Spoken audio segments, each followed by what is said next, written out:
Nous souhaitons la bienvenue à toutes et à tous ici présents et à ceux qui nous suivent sur YouTube. Prions Dieu qu'il se manifeste à nos cœurs durant ce culte que nous lui apportons.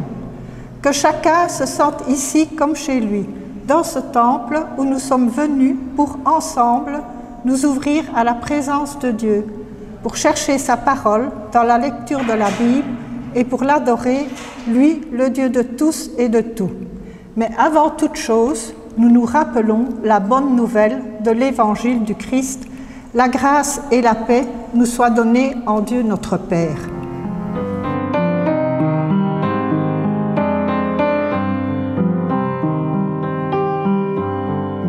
Magnifique est le Seigneur, tout mon cœur pour chanter Dieu. Magnifique est le Seigneur, alléluia, alléluia. Le nom du Seigneur est saint, son amour toujours rejoint ceux qui se confient en lui. Alléluia. Il abat les orgueilleux, il renverse les puissants, mais il élève les humbles. Alléluia, alléluia. Il nourrit les affamés, mais le riche et l'heureux pur, il les renvoie les mains vides. Alléluia. Que puissance, honneur et gloire reviennent à Dieu trois fois saint, aujourd'hui et à jamais. Alléluia, alléluia.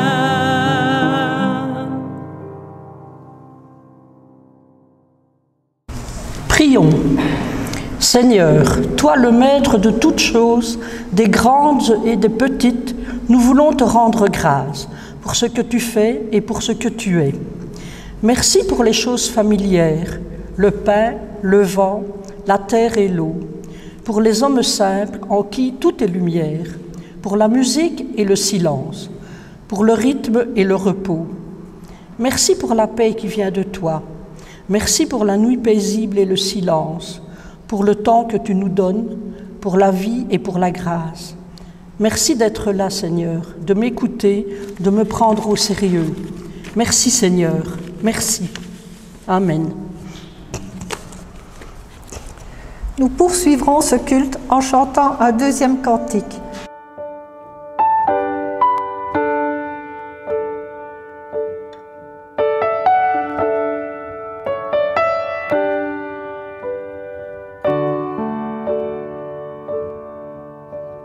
Jésus, sois le centre, sois ma lumière, sois ma source, Jésus.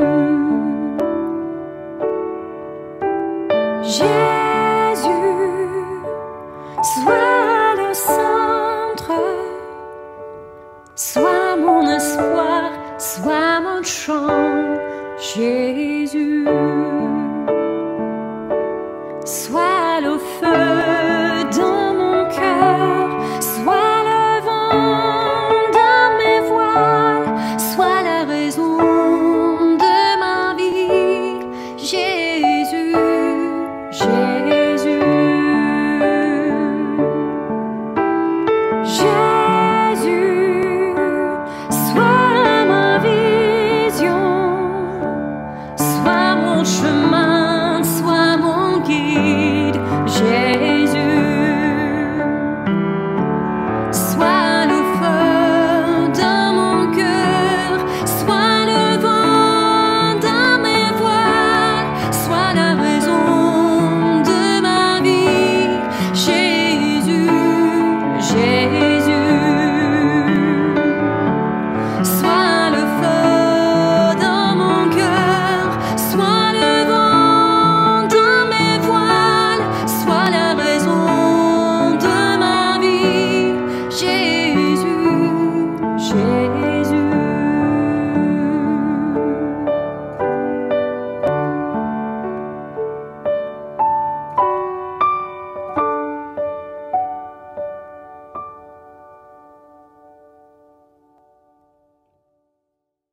Au cours du culte, nous avons l'habitude de consacrer un moment à la louange. Il y a de nombreuses manières de louer Dieu. Ce peut être par un chant, la lecture d'un texte, la prière à haute voix ou la prière silencieuse. Une merveille de la création. L'Amazone est le plus long fleuve au monde avec ses 6762 km. Sur ses rives, la vie abonde. N'en est-il pas de même de l'amour du Seigneur qui vivifie le cœur de ses enfants? C'est en lui que l'homme assoiffé de certitude et de paix trouve le repos du cœur et de l'âme. Alors oui, de tout cœur, louons-le chaque jour. Et nous allons lire le psaume 100. Psaume de louange. Poussez vers l'Éternel des cris de joie, vous tous habitants de la terre. Servez l'Éternel avec joie, venez avec allégresse en sa présence. Sachez que l'Éternel est Dieu. C'est lui qui nous a fait et nous lui appartenons. Nous sommes son peuple et le troupeau de son pâturage. Entrez dans ses portes avec des louanges, dans ses parvis avec des cantiques. Célébrez-le et bénissez son nom, car l'Éternel est bon. Sa bonté dure à toujours et sa fidélité de génération en génération. Sentez-vous libre maintenant de prier et de louer le Seigneur.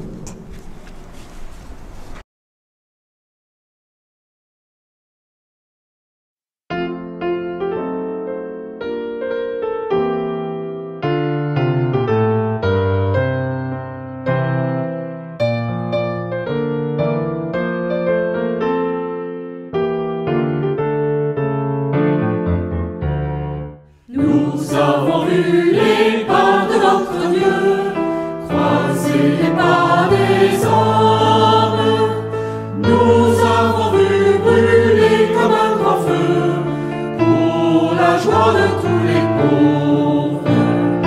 Reviendra-t-il marcher sur nos chemins, changer nos cœurs de pierre? Reviendra-t-il semer au cœur des mains l'amour et la lumière? Nous avons vu fleurir dans nos déserts les fleurs de la tendresse.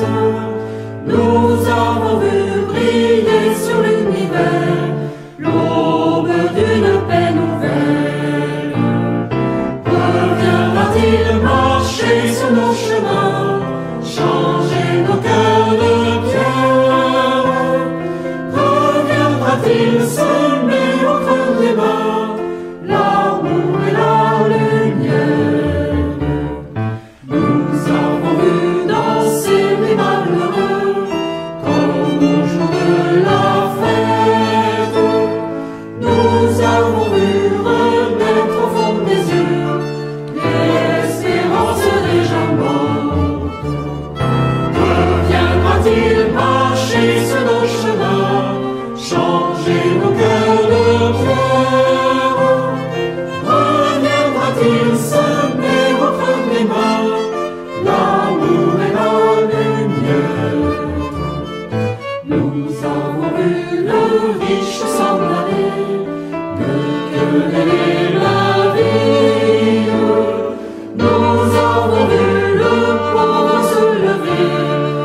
Confession de foi. Jésus nous encourage à avoir foi en Dieu, bien entendu, mais aussi à penser notre foi. La foi est du domaine de la relation à Dieu. Cette relation nourrit une pensée rationnelle, une théologie et une philosophie de vie. Et inversement, notre théologie n'est pas neutre. Une bonne théologie stimule notre recherche de Dieu. Elle influe sur notre façon de comprendre ce qui est bien et nous aide à témoigner de notre foi auprès des autres. Nous croyons en Dieu malgré son silence et son secret. Nous croyons qu'il est vivant, malgré le mal et la souffrance. Nous croyons qu'il a fait le monde pour le bonheur de la vie. Malgré les limites de notre raison et les révoltes de notre cœur, nous croyons en Dieu. Nous croyons en Jésus-Christ. Malgré les siècles qui nous séparent du temps où il est venu, nous croyons en sa parole. Malgré nos incompréhensions et nos refus, nous croyons en sa résurrection. Malgré sa faiblesse et sa pauvreté, nous croyons en son règne. Nous croyons en l'Esprit Saint. Malgré les apparences, nous croyons qu'il conduit l'Église. Malgré la mort, nous croyons à la vie éternelle. Malgré l'ignorance et l'incrédulité, nous croyons que le royaume de Dieu est promis à tous. Amen. Prions avant la méditation. Seigneur, nous te remercions de nous avoir réunis en ta présence pour nous révéler ton amour et nous unir à ta vie. Permets que nous sachions recevoir ta parole, non seulement l'entendre, mais aussi la recevoir. Non seulement la connaître, mais aussi l'aimer. Non seulement l'apprécier, mais la mettre en pratique. Ouvre par ton esprit nos esprits et nos cœurs à ta fidélité. Au nom de Jésus-Christ. Amen. Ce matin, nous allons donc écouter Monsieur le légat. Merci pour la méditation qu'il va nous apporter. Et le texte qu'il a choisi ce matin se trouve dans le livre de Genèse, chapitre 4, versets 1 à 26.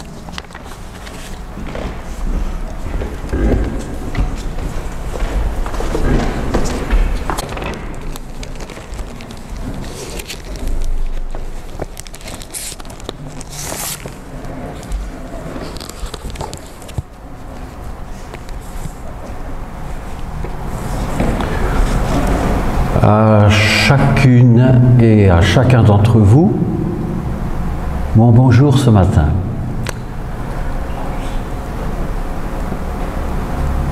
Titre du texte choisi: dès l'aube de l'humanité, la violence et Dieu s'en mêle. Genèse 4, versets 1 à 26. L'homme eut des relations avec Ève, sa femme. Elle fut enceinte et mit au monde Caïn. Elle dit: « J'ai produit un homme avec le Seigneur. » Elle mit encore au monde Abel, son frère. Abel devint berger de petit bétail et Caïn cultivateur. Après quelque temps, Caïn apporta du fruit de la terre en offrande au Seigneur. Abel, lui aussi, apporta des premiers-nés de son petit bétail avec leur graisse. Le Seigneur porta un regard favorable sur Abel et sur son offrande, mais il ne porta pas un regard favorable sur Caïn, ni sur son offrande. Caïn fut très fâché, et il se renfrogna. Le Seigneur dit à Caïn: « Pourquoi es-tu fâché? Pourquoi es-tu renfrogné? Si tu agis bien, ne relèveras-tu pas la tête? Mais si tu n'agis pas bien, le péché est tapi à ta porte, et son désir se porte vers toi. À toi de le dominer. » Caïn parla à Abel, son frère, comme ils étaient en pleine campagne.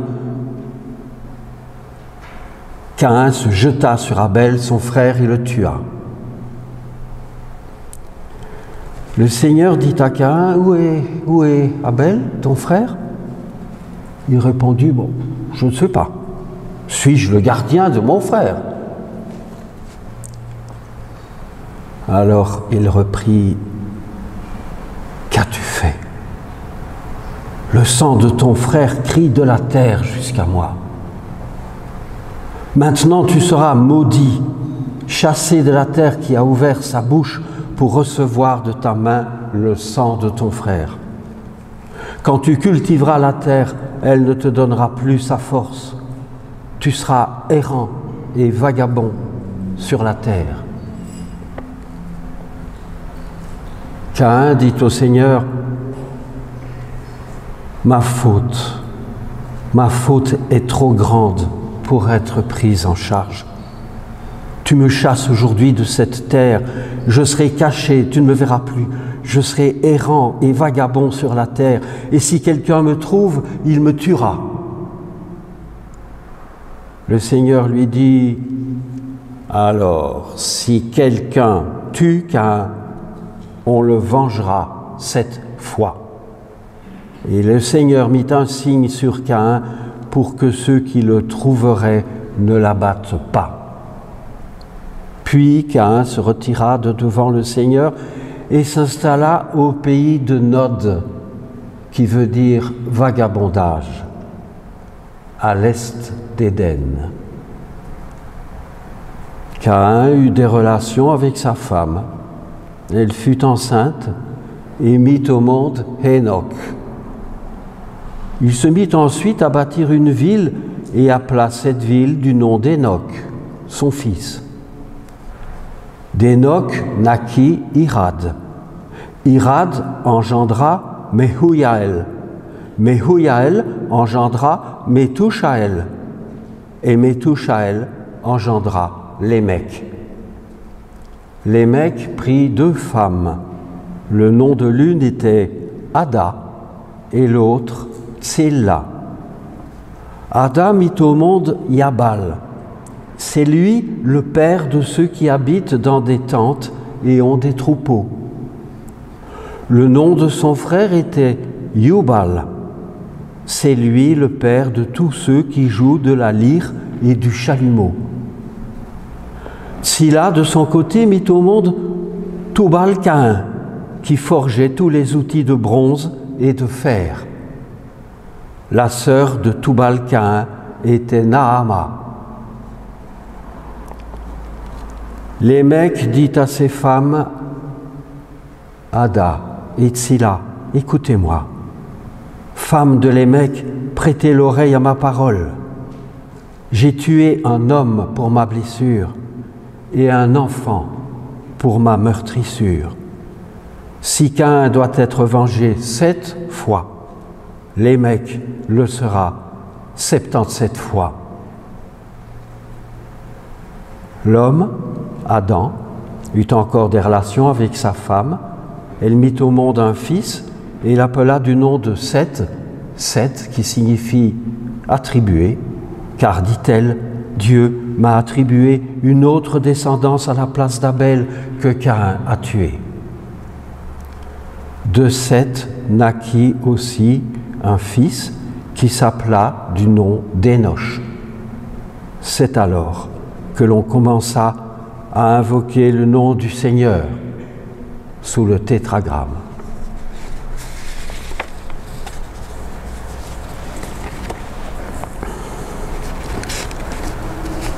Voici donc relaté le premier meurtre de l'humanité, la première entrée en scène de la violence, le premier péché qui pénètre dans l'histoire humaine par l'intermédiaire d'un Caïn, mais d'un Caïn qui est, il faut le dire d'emblée, profondément ambigu, car, bien sûr, c'est un meurtrier, bien sûr, il est banni de Dieu, mais il est aussi, vous l'avez entendu, protégé de Dieu. Le mot péché apparaît ici pour la première fois dans la Bible hébraïque. Il est absent du récit de l'arbre de la connaissance du bien et du mal, qu'on appelle pourtant, et à contresens, récit du péché originel. Notre récit des origines a fait couler beaucoup d'encre dans la littérature française et dans la littérature universelle, et il est certainement intéressant de voir comment la figure de Caïn y est présentée. Au Moyen-Âge, Caïn est vraiment diabolisé. Il est chargé de toutes les culpabilités, c'est le coupable fait homme. Il est réduit à son visage de meurtrier brutal et frustre, et en cela, il est opposé à Abel, qui apparaît comme la figure même de la victime juste, de la victime innocente. Il est assimilé à Satan chez Balzac, le romancier du XIXe siècle français. Et dans un roman de Michel Tournier du siècle passé, donc du XXe, il est décrit Caïn comme le symbole du bourreau persécuteur, et en cela, il est assimilé à la figure du nazi.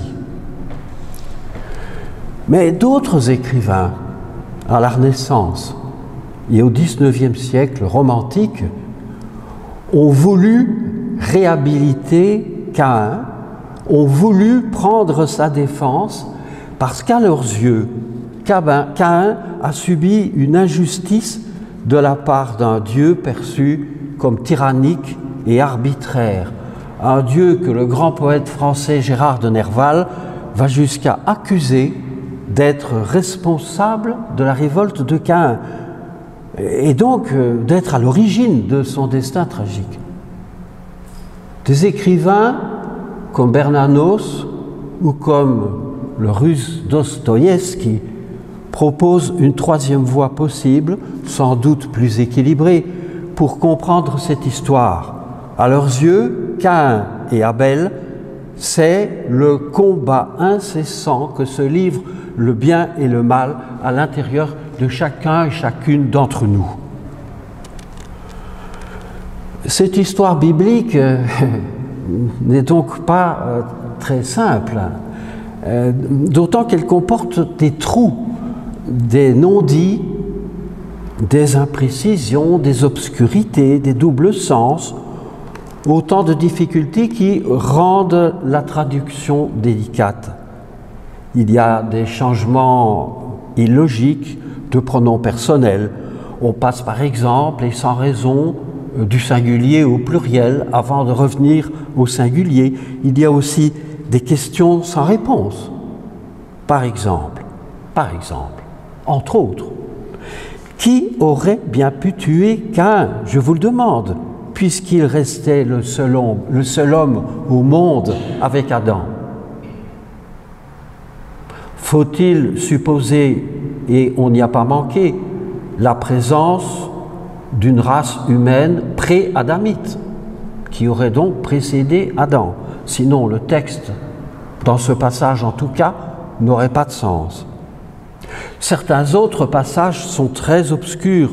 On cite souvent les versets 23 à 25, quand la Mecque s'adresse aux femmes et dit qu'il a tué un homme, qu'il a tué un enfant, et que pour cette raison, si Caïn doit être vengé 7 fois, lui-même, la Mecque, doit être vengé 77 fois. Vous avez entendu cet épisode tout à l'heure. Eh bien, il est manifestement très difficile à comprendre.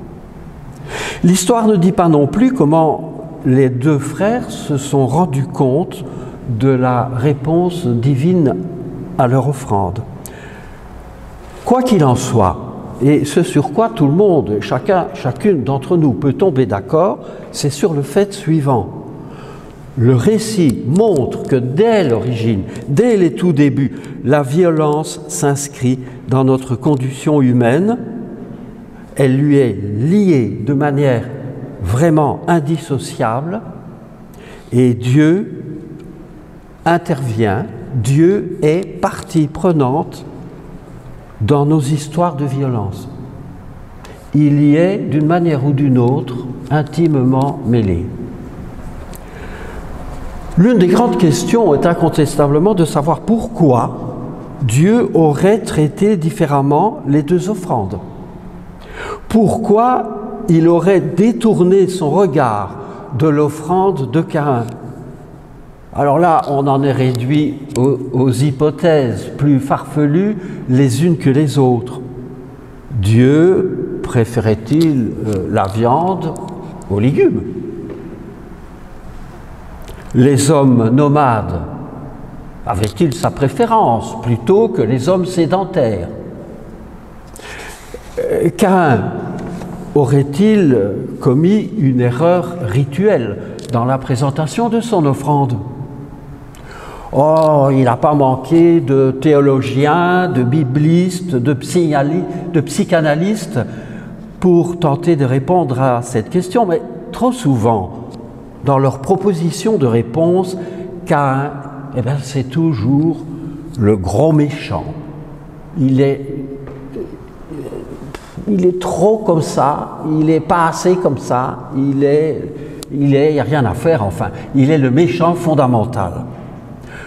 Pourtant, à aucun moment, le texte ne dit qu'au début, il y ait eu de la part de Dieu condamnation, refus ou rejet envers celui dont il n'a pas regardé l'offrande. Le texte ne dit pas ça. Quand des versions traduisent, je cite, « Dieu n'accueille pas favorablement l'offrande de Caïn », c'est un rajout. C'est un rajout qui est déjà de l'ordre d'une certaine interprétation. Au contraire, on note que dans le récit, Dieu parle longuement et à plusieurs reprises à Caïn. C'est curieux, enfin. Il n'a pas un mot pour Abel. Mais par contre, c'est Caïn qui reçoit toute son attention. Et Dieu exhorte Caïn, il encourage Caïn, il soutient Caïn. Même après le fratricide, il continue à lui parler. Il faut bien l'accepter, l'épineuse question du pourquoi demeure sans réponse. Dieu reste souverain, libre, insaisissable, incompréhensible. Il ne se justifie pas parce qu'il n'a pas à le faire. Et peut-être sommes-nous là en présence d'une expérience ordinaire que tout être humain, toute personne parmi nous doit faire dans sa vie. C'est l'expérience difficile de la différence et de l'incompréhensible inégalité. La vie n'est pas juste. La vie n'est pas juste. Et des disparités, des différences inexplicables se trouvent partout. On peut évidemment parler des inégalités sociales, mais on peut aussi évoquer les inégalités d'intelligence, les inégalités de talent, les inégalités de dons, les inégalités de capacité physique, les inégalités de santé, et j'en passe sûrement. Caïn représente l'humain confronté à quelque chose qui le lèse, qui le blesse, qui lui fait du tort, qui lui fait de la peine. Quelque chose d'imprévisible, quelque chose, je le répète, d'inexplicable, d'illogique, quelque chose enfin qui le dépasse, qui est au-delà ou en deçà de l'humain et contre quoi il ne peut rien, contre quoi il est juste de dire en écho que nous ne pouvons rien. Souvenez-vous de Job, souvenez-vous du malheur de Job, souvenez-vous de la manière dont les amis de Job ont cherché avec un signe maladresse à lui expliquer de manière rassurante et un peu logique les causes de son malheur. Et au fond, n'y parviennent pas. Mais Caïn, à l'image peut-être de certaines et certains d'entre nous, ne parvient pas à accepter l'inégalité de destin des êtres humains. Alors, il laisse libre cours à sa violence. Alors, quelque chose d'un petit peu difficile. Le verset 8. Au verset 8, il y a une chose très intéressante.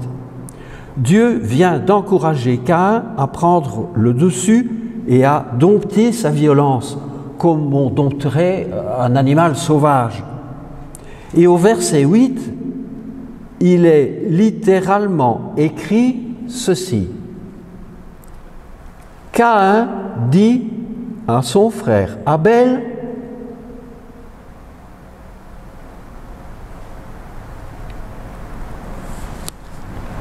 et le texte ne donne pas la suite. Nous ne savons pas ce qu'au juste Caïn a dit à Abel. Il y a là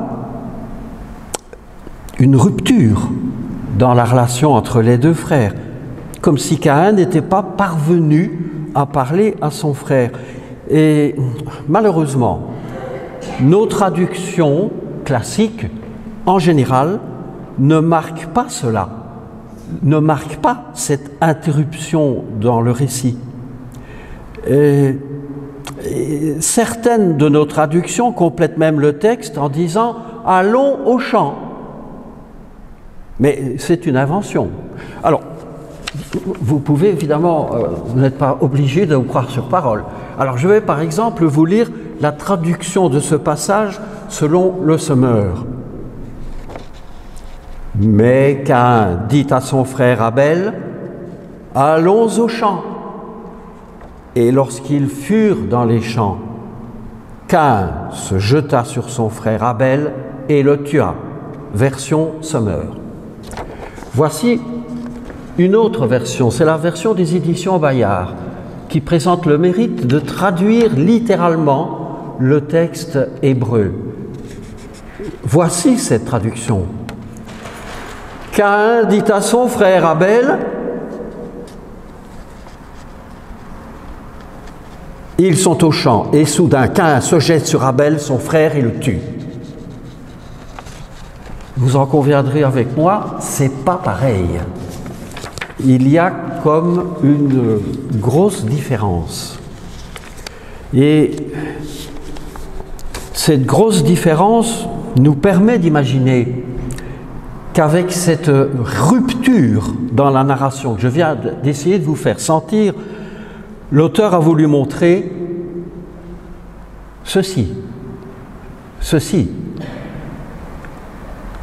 Les actes violents commencent là où s'arrête la parole, là où la communication et le dialogue sont devenus impossibles. À ce moment-là, quand on n'arrive plus à communiquer autrement, la violence s'installe.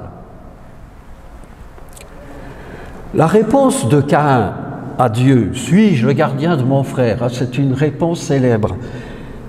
Elle est souvent comprise comme une réponse ironique. « Suis-je le gardien de mon frère ?» Ou bien comme une réponse désinvolte. « Suis-je le gardien de mon frère ?» Ou bien cynique. « Suis-je le gardien de mon frère ?»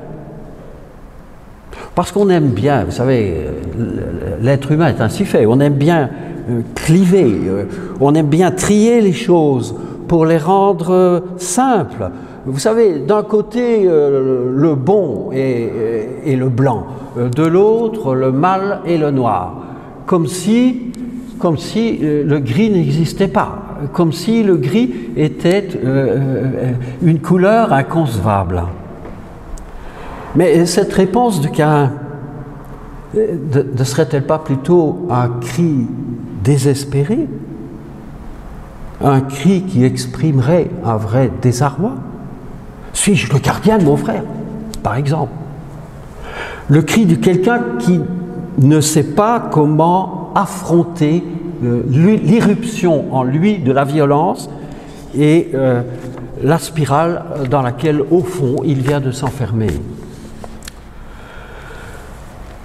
Quoi qu'il en soit, Dieu continue à entretenir avec Caïn une relation profonde.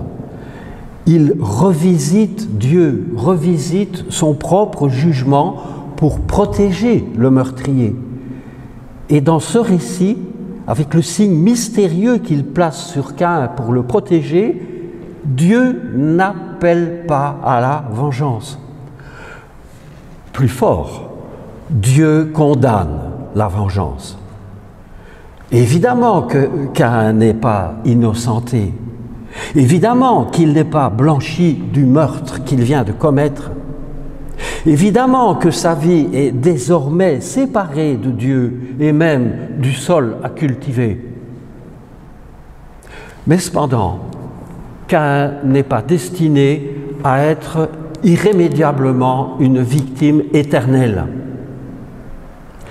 Dieu se préoccupe du sort qui va lui advenir et il lui donne de nouvelles chances pour redémarrer autre chose. C'est ce que nous appellerions aujourd'hui une justice réparatrice.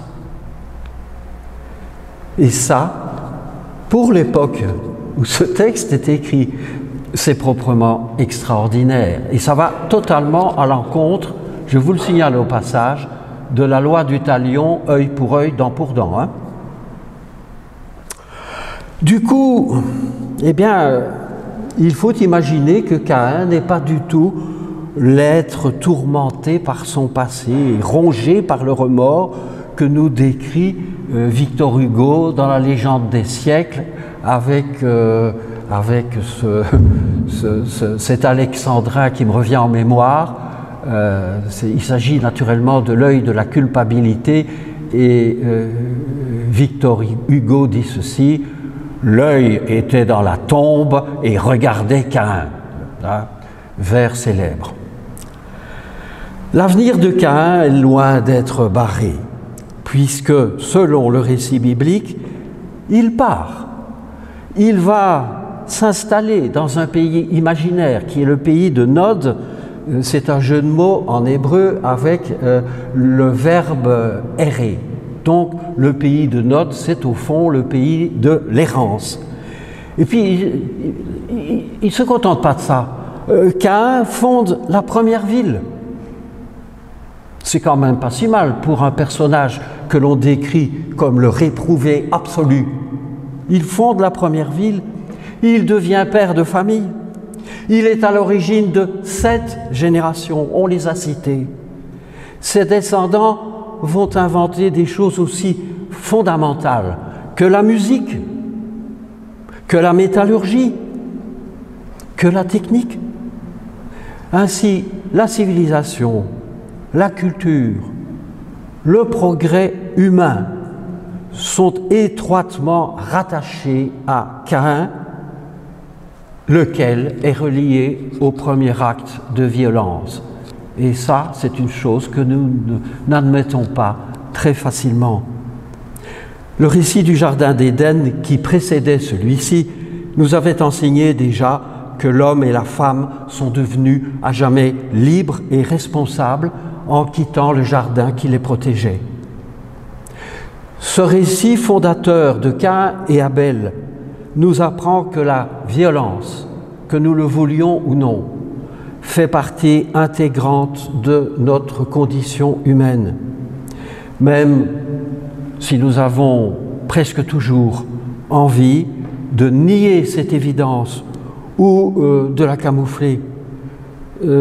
C'est le chanteur Claude Nougaro qui chantait ceci, mais je n'ai malheureusement plus la mélodie en tête, donc je ne peux pas imiter sa voix.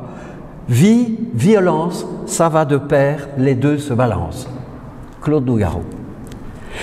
Et puisque Dieu ne repousse aucun domaine de notre vie, même pas notre violence, il vient s'en mêler. Il nous donne des pistes pour nous aider à gérer la violence, pour éviter qu'elle ne s'aggrave, pour qu'elle ne déborde pas et pour que, autant que faire se peut, nous n'y succombions pas systématiquement. En tout cas, il nous laisse la responsabilité de cette gestion-là. Le verset 7 est ici fondamental. C'est Dieu qui parle. Si tu agis bien, ne relèveras-tu pas la tête, Caïn?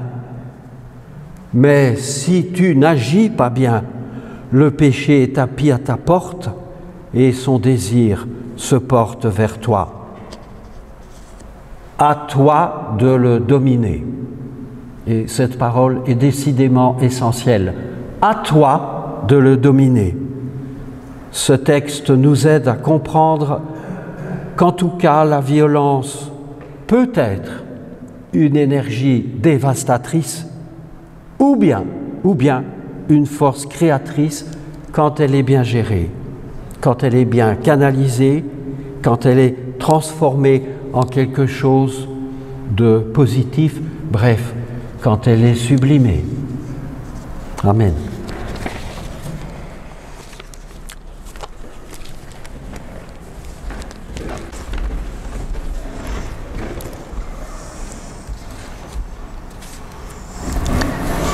Nous voulons dire merci à Monsieur Légat pour cette méditation qu'il nous a apportée ce matin. Notre offrande est aussi une façon de louer Dieu et de veiller à la vie matérielle de notre communauté. Des moyens sont disponibles pour notre offrande. Un ordre permanent, plus simple pour notre trésorier, un versement sur le compte de notre Église ou encore, pour ceux qui le désirent, il y a aussi une urne à la sortie. Que le Seigneur nous guide et nous éclaire également dans cette façon de l'honorer.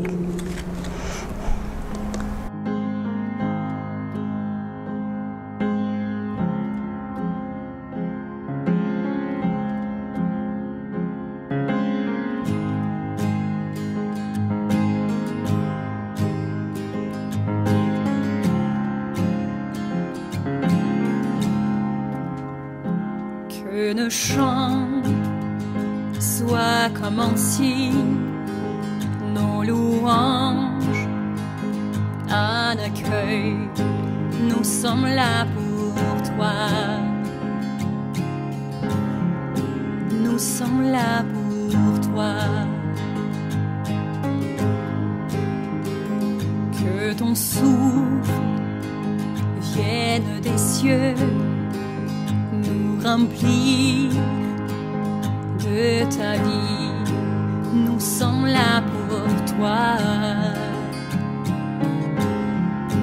Nous sommes là pour toi. Nos cœurs sont ouverts en tien. Nous ne te cachons rien.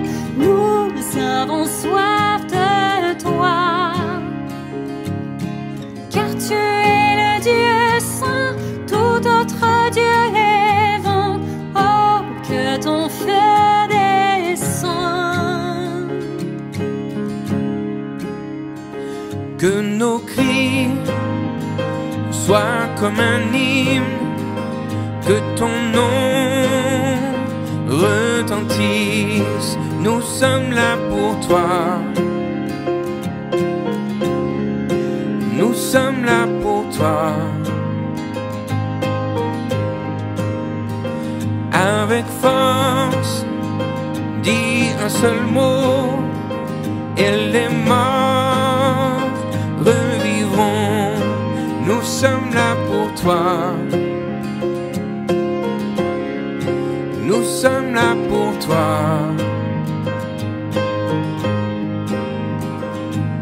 Nos cœurs sont ouverts au tien, nous ne te cachons rien, nous avons soif de toi.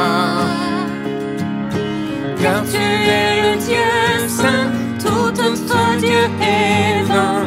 Oh, que ton feu descend. Seigneur, nous t'accueillons,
Prière.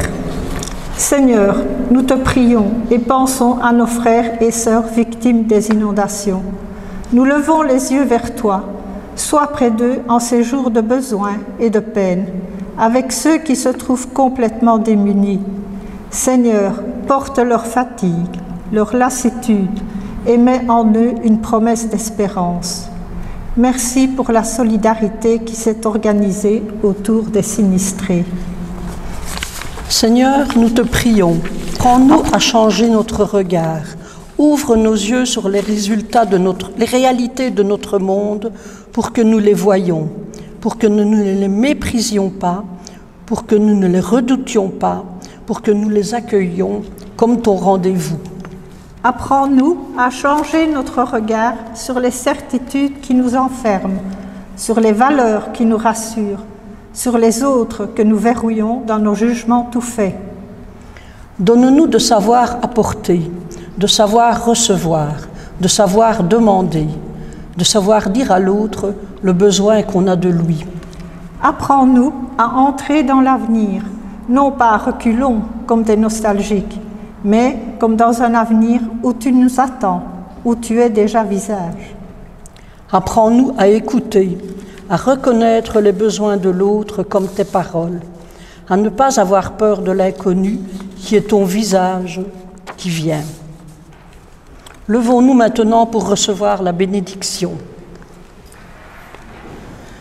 Ne te rétrécis pas, mais élargis l'espace de ta vie. Ne t'enferme pas, mais lance tes cordages vers l'infini. Ne te satisfais pas, mais cultive les brûlures de l'attente. Amen.